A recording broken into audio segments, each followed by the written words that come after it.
Vamos dar início à nossa quarta videoaula de Geografia, terceiro ano. Na aula passada nós falamos sobre o subdesenvolvimento, sobre a miséria, sobre a pobreza. Nessa nossa quarta videoaula vamos falar sobre o outro lado, vamos falar sobre os países mais ricos do mundo. No ano de 2020 nós tínhamos esse panorama. Esse gráfico mostra o ranking dos 12 países mais ricos do planeta. Não vamos confundir riqueza com desenvolvimento, né? Nós vimos o IDH e a Noruega aparecia como o país mais desenvolvido do planeta. Aqui ela não aparece nesse ranking, porque aqui não é desenvolvimento, aqui é riqueza, os países mais ricos do planeta, certo? Então nós temos o Brasil aí na posição 12ª. Isso é uma coisa que oscila. O Brasil já chegou a ocupar a 6ª posição. Hoje caímos, estamos na 12ª. Ano que vem, 2022, possivelmente vamos estar mais abaixo. Então esse ranking ele oscila, certo? Depende muito do PIB, depende da economia do país naquele ano. Nós temos em primeiro lugar, já há muitos anos, os Estados Unidos. Os Estados Unidos aparece aí com um PIB de 20,8 trilhões de dólares. É o país mais rico do planeta. Porém, a China já começa a se aproximar cada vez mais dos Estados Unidos. Talvez nos próximos 5, 10 anos a China venha a ultrapassar os Estados Unidos. Isso é uma questão de riqueza, não quer dizer que a situação de vida dentro da China seja melhor, apenas a questão riqueza. O Japão em terceiro, com uma diferença muito grande dos outros dois primeiros colocados, né? Apenas 4,9 trilhões. A Alemanha em quarto, Reino Unido em quinto, Índia em sexto. A Índia, que é um dos países mais pobres do mundo em questão de IDH, mas que já se apresenta como uma grande potência econômica. Isso se dá devido à questão da concentração da renda. É muito dinheiro na mão de poucas pessoas. E a grande maioria dos habitantes vivendo na miséria, na pobreza. Então você encontra isso no Brasil, você encontra isso na Índia, você encontra isso na China. Existem alguns bilionários, empresas imensas atuando nesses países que geram um PIB realmente imenso, mas a população, a massa da população vive em caótica pobreza, né? Então esse é o ranking.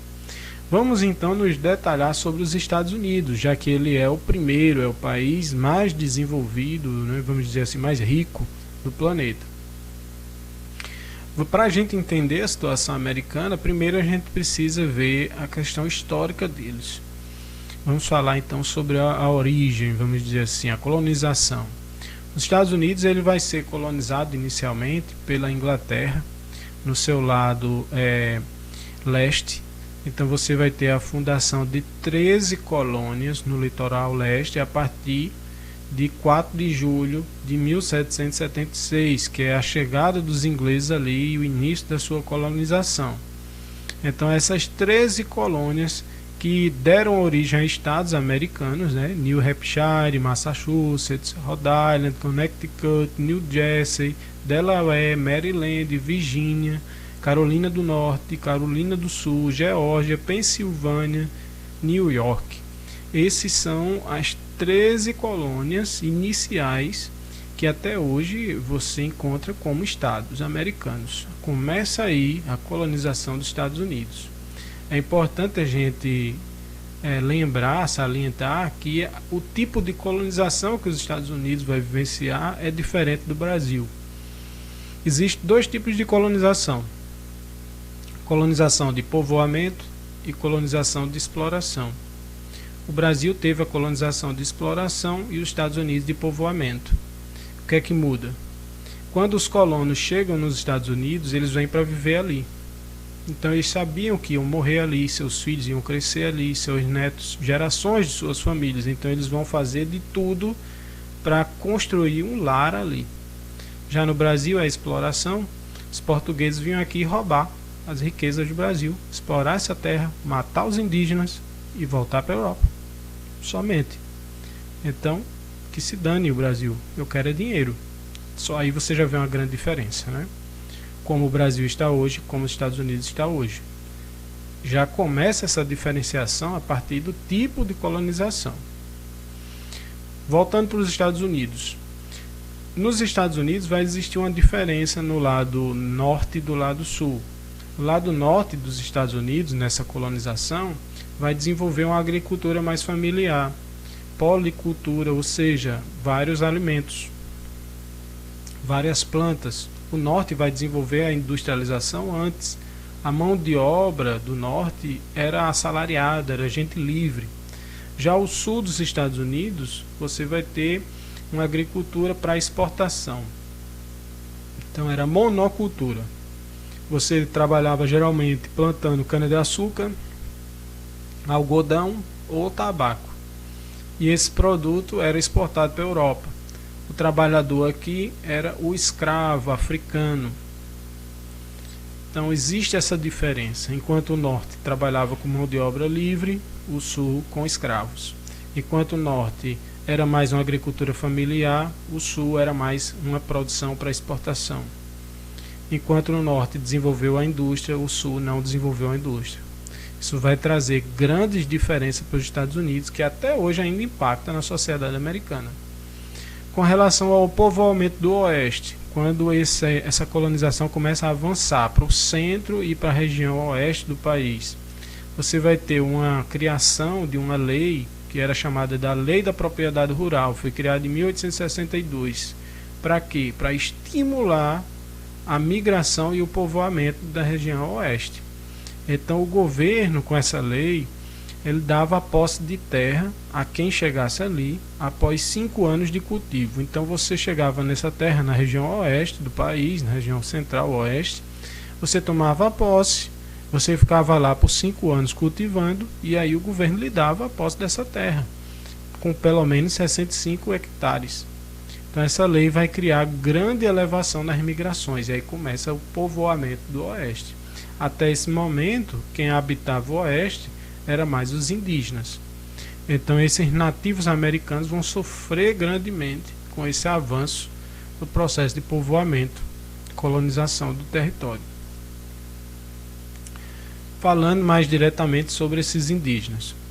Houveram muitos confrontos, os indígenas tentaram lutar, resistir a essa colonização, mas não foi suficiente. Então todas essas tribos indígenas, como os Apaches, Cherokees, Comanches, Sioux, Navarros, todos eles vão sendo exterminados aos poucos. É um verdadeiro genocídio dessas tribos indígenas, eles praticamente desapareceram. Hoje ainda existem tribos, mas eles não vivem mais como antes. No Brasil, nós ainda temos nossos indígenas, claro, sofreram muito, foram muito destruídos, mas devido à floresta amazônica ser uma coisa tão densa, tão robusta, os indígenas acabaram se isolando ali. Então você ainda encontra na região amazônica tribos indígenas vivendo como se vivia há 5.000 anos atrás. No Brasil ainda temos isso, por enquanto. Né? Existe hoje, infelizmente, um genocídio dos indígenas brasileiros. Tribos inteiras estão sendo atacadas por garimpeiros, por grileiros, madeireiros. O governo não faz nada e muitos indígenas estão sendo exterminados hoje. E vamos torcer que isso não aconteça tão intensamente como aconteceu lá nos Estados Unidos há muito tempo atrás. Em meados do século XIX, o território americano ele já se encontrava praticamente consolidado, mais ou menos parecido com o que é hoje. Aqui nesse mapa vocês podem observar o processo de expansão da colonização dos Estados Unidos. Em cada ano que essa região foi integrada. Então você tem aí Estados Unidos, a área original, que veio em 1783 a ser consolidada com esse tamanho. O território que vem a ser a Flórida hoje em 1819, que foi comprado da Espanha. Né? Você tem esse território rosa no centro, que foi comprado da França em 1803. Essa área do Texas, que foi anexada em 1845. E assim sucessivamente. Analisem bem esse mapa para vocês entenderem o período em que cada região foi sendo integrada e de quem ela veio, já que essa região foi colonizada não só pelos ingleses, mas por franceses e espanhóis. Nós temos um outro fator muito importante da história americana, que é a Guerra da Secessão. A Guerra da Secessão, ela durou de 1861 a 1865 e foi um confronto militar civil, ou seja, americanos lutando contra americanos. Você vai ter um racha, vamos dizer assim, dentro do próprio país. O norte era abolicionista e industrial. Eles queriam o fim da escravidão e queriam integrar o país na indústria. Já o sul utilizava o escravo e era agrícola. Então, esses dois lados vão entrar em conflito. Você tinha o lado sul querendo a independência, se tornar um país separado e usar a mão de obra escrava. E o norte não aceitava.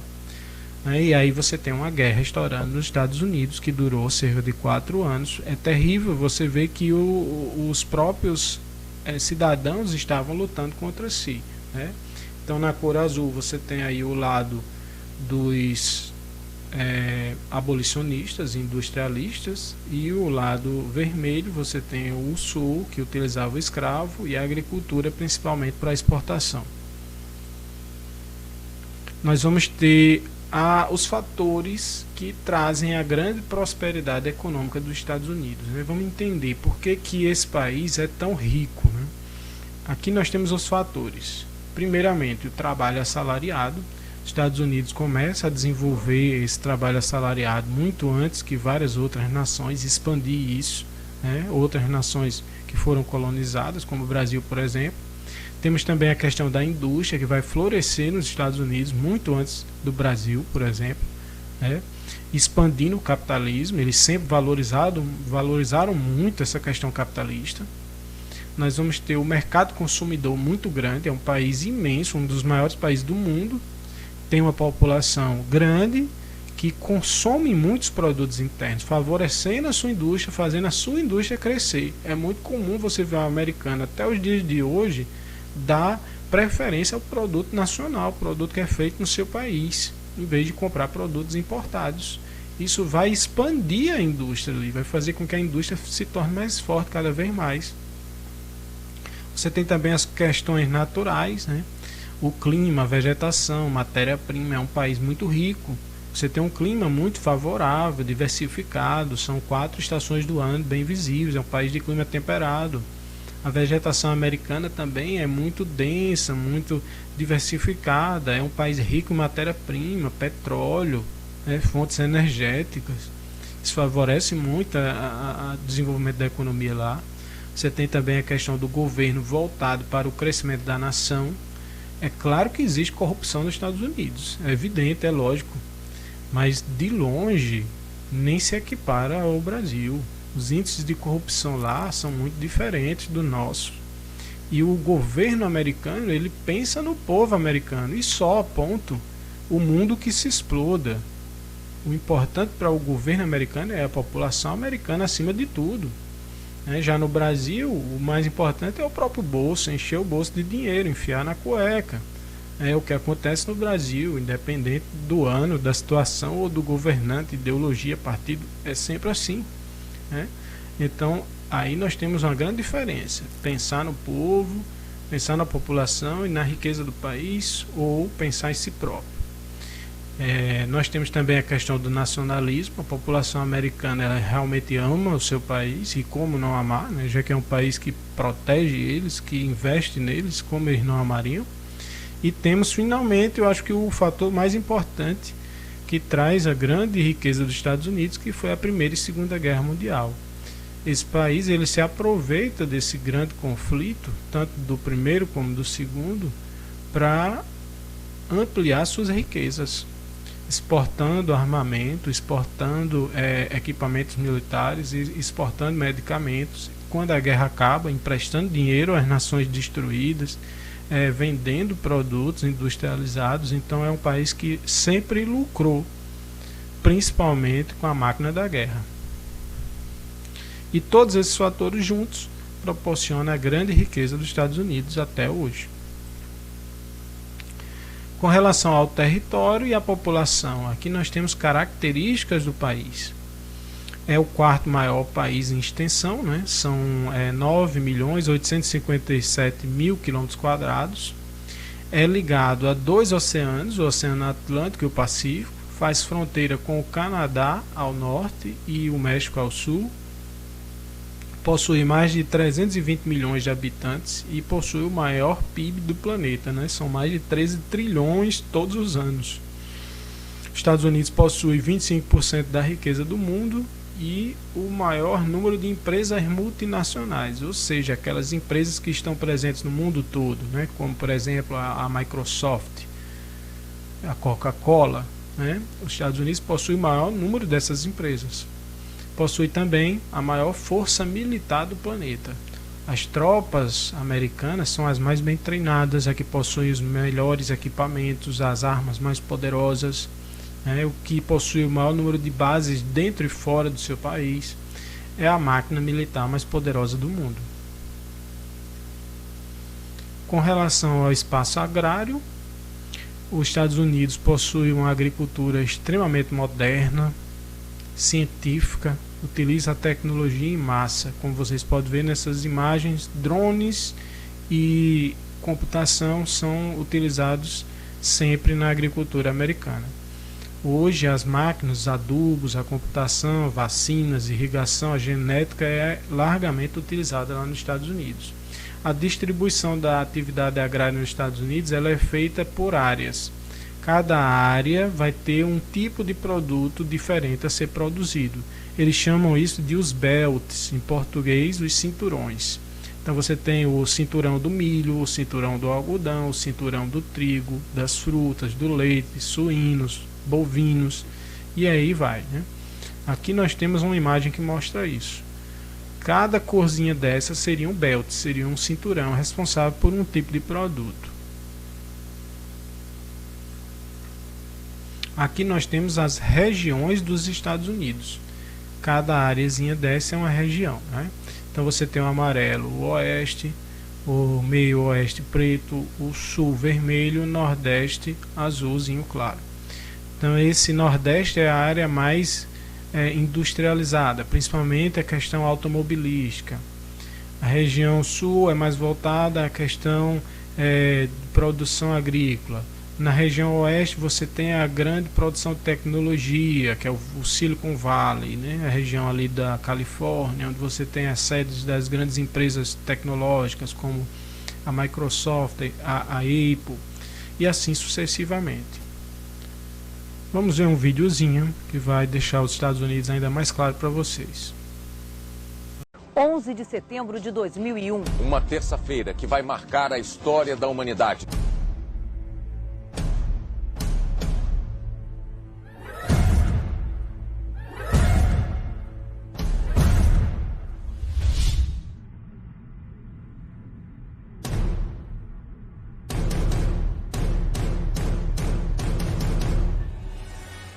Os Estados Unidos são atualmente o país com a maior economia do mundo, com um produto interno bruto anual em torno de 18,57 trilhões de dólares. Além disso, apresenta os mais altos índices de desenvolvimento científico e detém o maior arsenal bélico do planeta. Os Estados Unidos exercem forte influência não somente nas decisões político-econômicas internacionais, mas também na cultura de outras nações. Todo esse poder sobre os demais países está fundamentado, principalmente na economia e nas forças armadas do país. O território dos Estados Unidos limita-se ao norte com o Canadá, ao sul com o México, a oeste com o Oceano Pacífico e a leste com o Oceano Atlântico. Também são áreas pertencentes aos Estados Unidos, o Alasca, o Havaí e outras regiões do Caribe. Sua extensão territorial é de aproximadamente 9.372.614 km², sendo o quarto com maior área, atrás da China, Canadá e Rússia. O seu tamanho faz com que o país apresente uma grande variedade de climas, entre os principais subtropical, polar, mediterrâneo e temperado. As principais formas de relevo encontradas são planícies, região central do país, baixos planaltos, região leste. A oeste encontramos os altos planaltos, as cadeias montanhosas e as cordilheiras importantes, como as Montanhas Rochosas, Serra Nevada e Cascata Range. E nessa região abriga o Vale da Morte e o Vale do Rio Colorado, que forma o Grand Canyon, a paisagem natural mais exuberante dos Estados Unidos, uma das 7 maravilhas naturais do mundo. Com relação às paisagens, podemos citar florestas temperadas, pantanais, planícies, montanhas rochosas, desertos, florestas úmidas, regiões árticas e ilhas vulcânicas. O país possui muitas riquezas hidrográficas. Dentre os principais rios estão Mississippi, Colorado, Missouri, Colômbia e São Lourenço. Os Estados Unidos são uma república federal presidencialista. No nível federal, o principal oficial do poder executivo do país é o presidente, eleito por um colégio eleitoral. O poder legislativo americano é exercido pelo Congresso, composto pela Câmara dos Representantes e pelo Senado. O poder judiciário pertence aos tribunais federais, dos quais a maior é a Suprema Corte. Nos Estados Unidos, o presidente não é eleito pelo voto direto, mas por uma instituição chamada Colégio Eleitoral. De acordo com a Constituição americana, a escolha do presidente e de seu vice depende de delegados estaduais, estes sim escolhidos pelos eleitores.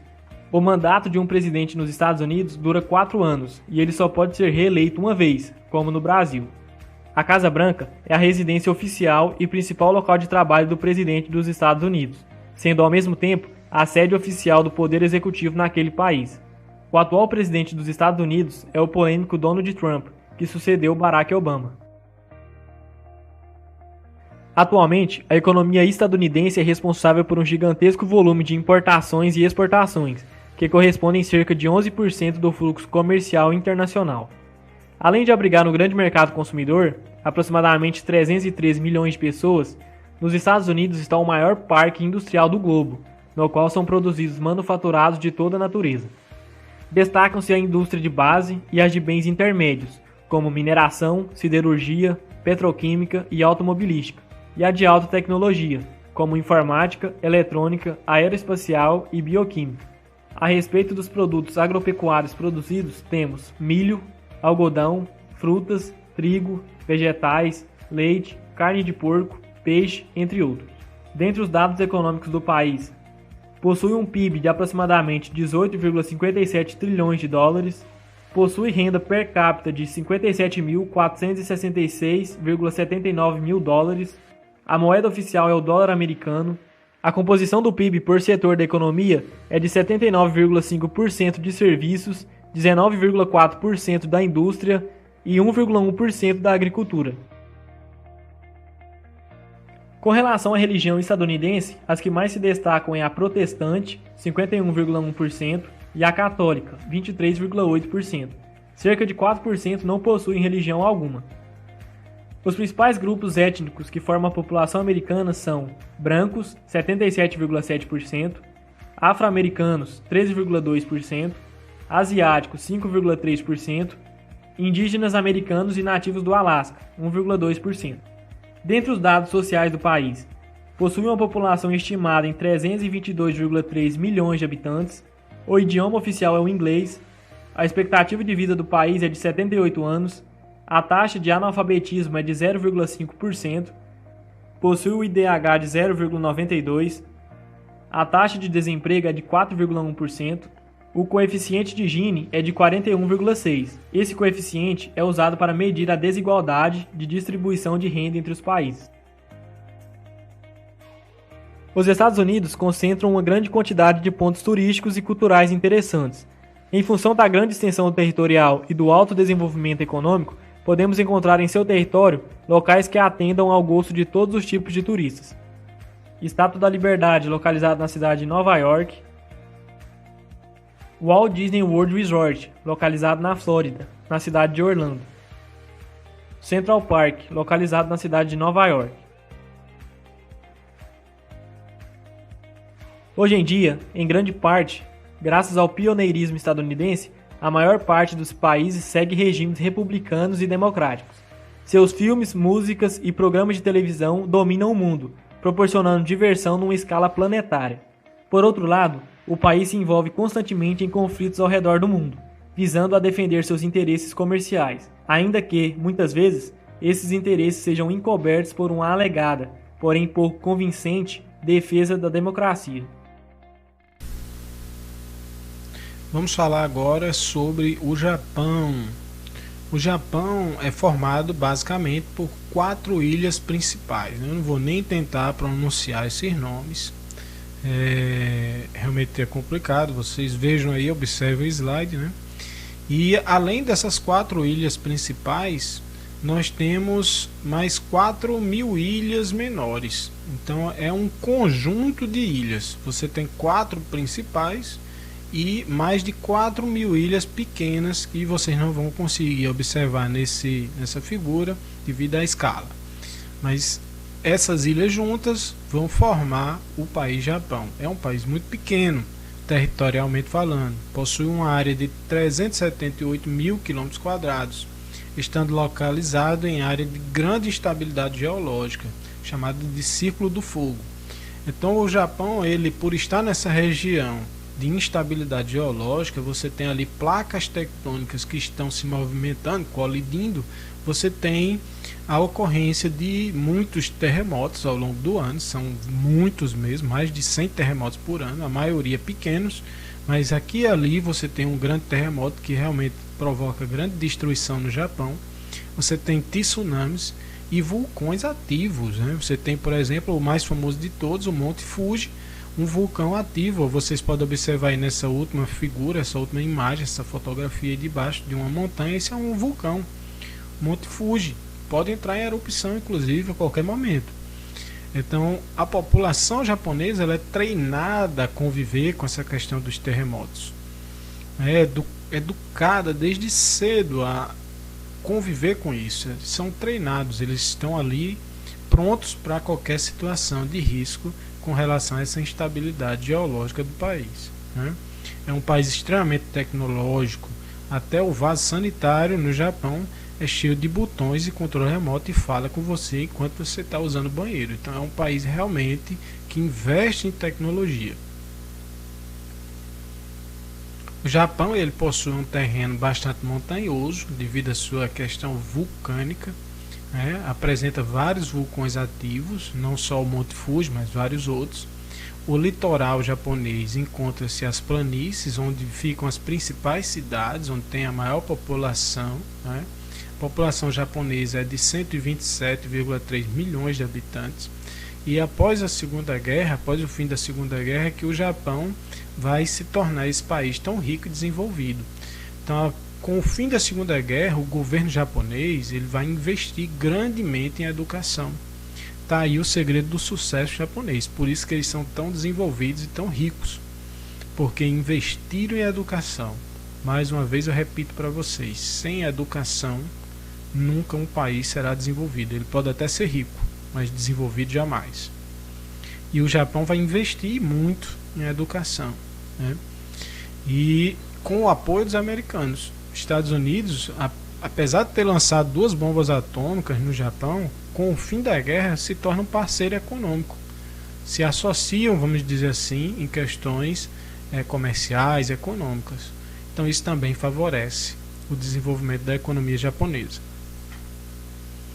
Entre os fatores que vão levar a esse crescimento da economia do Japão, nós temos o apoio financeiro dos Estados Unidos, como eu disse a vocês, a partir da Segunda Guerra Mundial, a aplicação de recursos na educação e na tecnologia. O governo japonês investe na educação e na criação de tecnologia, os investimentos em infraestrutura. As ruas do Japão são realmente impecáveis, eles são tão bem organizados que em situação de terremoto, onde as avenidas são destruídas, em menos de 3 semanas está tudo novamente reconstruído do jeitinho que era antes do terremoto. Então eles são realmente eficientes. Se a gente fizer um paralelo aqui com o Brasil, vocês têm aí perto de vocês a questão da reta Tabajara, né, que já vai aí pelo menos 8 anos e essa reta Tabajara não sai. Essa é a eficiência do Brasil, né? 8 anos para fazer alguns quilômetros de asfalto e não conseguem. E haja desvio de verba. Isso no Japão não acontece. Os índices de corrupção no Japão são quase zero. Um político que é descoberto com atos de corrupção, ele acaba a vida política dele, ele nunca mais se elege para nada, ele tem que pedir desculpa em TV aberta, perde todos os seus direitos políticos. Então no Japão a corrupção, ela realmente praticamente não existe. Nós temos investimentos no setor produtivo, a disponibilidade de mão de obra qualificada, né? Então os trabalhadores, como o índice de educação no Japão é muito alto, os trabalhadores são extremamente qualificados, né? Temos também a disciplina japonesa. O japonês é muito disciplinado, ele não costuma faltar no trabalho, ele não tem aquela coisa do jeitinho brasileiro de sempre estar burlando uma regra, de estar furando uma fila. Isso não acontece no Japão, né? E o Japão possui um parque industrial complexo, diversificado, evoluído, moderno, avançado, tecnológico. É um país realmente muito avançado. Todos esses fatores contribuem para esse país ser a potência econômica que ele é hoje. Aqui nesse mapa nós temos as áreas onde tem mais indústria, onde você encontra maior industrialização no Japão. Quanto maior o círculo colorido, maior a industrialização naquelas cidades. Evidentemente que a cidade com maior força industrial é Tóquio, né, a principal cidade do Japão. E aqui do outro lado nós temos as principais empresas japonesas: Sony, Toyota, Honda, Mitsubishi, entre várias outras. Então, gente, é isso. Encerramos nossa quarta videoaula e agora vamos para a nossa atividade. Vamos à quarta atividade. Não esqueçam de copiar o cabeçalho, geografia, professor, turma, terceiro ano. Coloque sua turma, aluno. Questão número 1, descreva a colonização dos Estados Unidos. Questão 2, descreva as principais características da economia dos Estados Unidos. Questão 3, quais as principais características do Japão. Bons estudos a todos e até a nossa próxima videoaula.